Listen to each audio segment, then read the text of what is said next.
Hello everyone, it's George from Ireland. So welcome back to my channel. Anyway, the second leaders debate has just gone ahead, and Sir Keir Starmer won decisively. The last time Sunak won, about the high point of his campaign, pipped pipped Starmer by 2 points, but this one Starmer's won by a country mile. So it's a catastrophe for Sunak. I suppose Sunak was right to at least try, and Starmer was wrong to risk it, but this time it has gone his way. So I don't think Labour's going to win by so much. I don't think that make it that much better for him.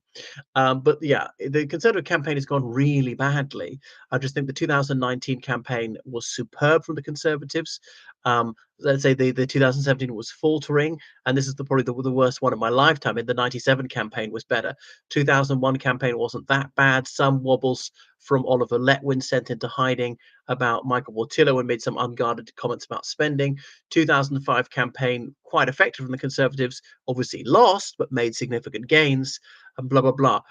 We go way back to 1987 when Conservatives won, but Labour was generally reckoned to have had a better campaign. So the campaign in itself doesn't necessarily win it.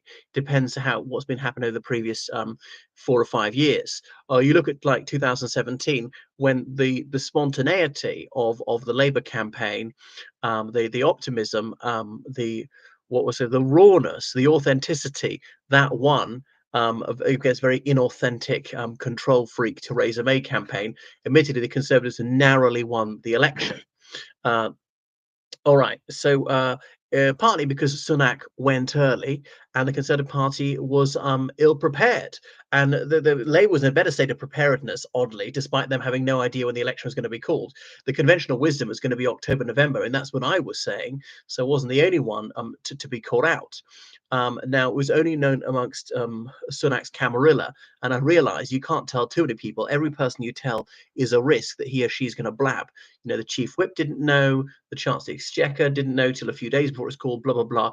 And it turns out somebody who works in Number 10, he placed a huge bet for the election on the 4th of July, and he did so just 3 days before it was called. So it's a bit like insider dealing, really. I mean, I don't think it's illegal, but might be seen as ethically suboptimal to just typify these avaricious conservatives. So yeah, I mean, someone I know, he was rejected to be on the candidates list, and then they phoned him up, former leader of a certain borough council, and he was offered to be a candidate just a couple of weeks ago because they didn't have somebody in place, and he said no.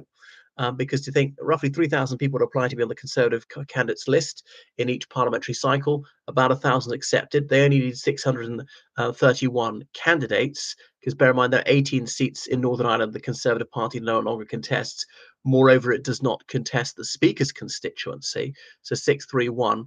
And have most of those in place, people drop out, die, whatever, have to be chucked because they're unsuitable. Now, they should have on their reserve list about another 350, but for some reason they couldn't find anyone from that, and looked at the people who hadn't quite made it even onto the candidates list. Getting on the candidates list doesn't guarantee you get to be a candidate. Yeah, 1,000 on the candidates list, and they need 631. So yeah, it's gone badly for all sorts of these reasons. It was preponed, and can't talk about the Rwanda plan working because, well, partly because it's not going to, but we could wait to July. There was a certain logic. Let's do it now before it's proven the Rwanda plan is never going to get off the ground. The economic growth, yes, that's happening. Although some so-so economic data has come out, partly for a very rainy April, people are just not getting out and about and taking Easter holidays and stuff like that, are shopping. Yeah, I think there were various reasons to wait till the back end of the year, and some rather cynical reasons, such as, like, say, October half term. Now, Labour voters are often, say, people in their 30s and 40s with school-aged children might go away on holiday then, and yes, you can post a vote, but someone wouldn't get around to it. Conservative voters, particularly in an election that Tories are going to do badly, are 60s, 70s, 80s, so not so affected by half term, because they're grandparents. Uh, so yeah, and then there's just not very much to inspire. The manifesto quite good, but the launch from Silverstone. Hello there from Colorado. Eli, do you pronounce it? Whaley, Wally. I mean, I knew a boy at school whose surname was Wally, but that means like silly person in British. So Silverstone Racetrack in Northamptonshire, people say that that was inane to do that. Should have done a Conservative Party headquarters or some sort of more suitable rally ground. The launch in the rain, the D-Day fiasco. So just there's been misjudgment after misjudgment, but by Sunak. There's something a bit missing in him. He's one of these quite cerebral people who's, as you know, is clever but unwise. Just doesn't get the whole common sense thing. So yeah, and what about the people around him? You know, his PR people or whatever should be saying, no, you do this, you don't do that. Maybe he's disregarding their advice, or is he surrounding himself with sycophants, just yes men and yes women?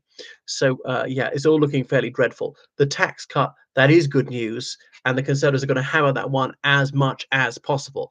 The £2,094, I don't know what the real datum is, but almost inevitably Labour's going to have to put up some taxes because they said they won't put up these ones. They won't say anything about that because impliedly they will. You know, that's an affirmative silence because so there's anything else that's really good on the Conservative manifesto? Not really, apart from increasing defence spending to 2.5%. So there are not that many successes to talk about. And this is why Conservatives are very dispirited, because there's been 14 years. The Conservative and Unionist Party has not put fat government on a diet. It has not shrunk the size of the state. It's not deregulated. There's not been this bonfire of regulations and form filling.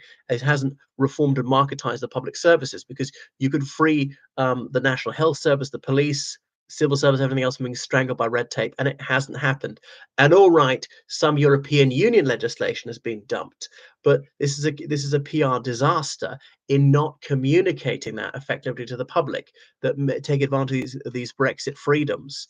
Yeah. So for obviously for hardline Brexiteers, it's not enough. For Remainers, someone will never forgive the Conservative Party, but for enacting the will of the people, which everybody agreed in 2016 was the object of the exercise, whatever the outcome of the referendum on membership of the European Union, Her Majesty's government, as it then was, would effectuate the common will, and that is the settled will of the British people. So the fairly slick rollout of the coronavirus vaccine, that's quite a distant memory. And most of the credit's got to go to the National Health Service staff themselves. I mean, rather few of them were Conservative voters. So there really crumbs from comfort for this Conservative manifesto. And yeah, so the Conservatives, they are resigned to their fate. They're very morbid about it. Um, so it's really a question of last woman standing. Who's going to be the leader? And I do mean woman, because Penny Mordaunt, she will probably have her constituency taken off her in Portsmouth North. Suella Braverman in, is it Fareham, Hampshire, more likely to survive. Kemi Badenoch, very likely to survive. And one of those two will probably be leader. People talk about Tom Tugendhat. He's somewhat vulnerable in his constituency because it's going so badly. There's talk of the Conservatives being coming third as a parliamentary party. This is sort of existential crisis level. You cast your mind back to the 1906 election, that January. The Conservatives were reduced to only 130 members of parliament, but actually only 6 percentage points behind the Liberals. So in terms of votes, it wasn't that bad. But that's how the cookie crumbles in first past the post. A small difference in votes can mean a huge difference in the number of MPs.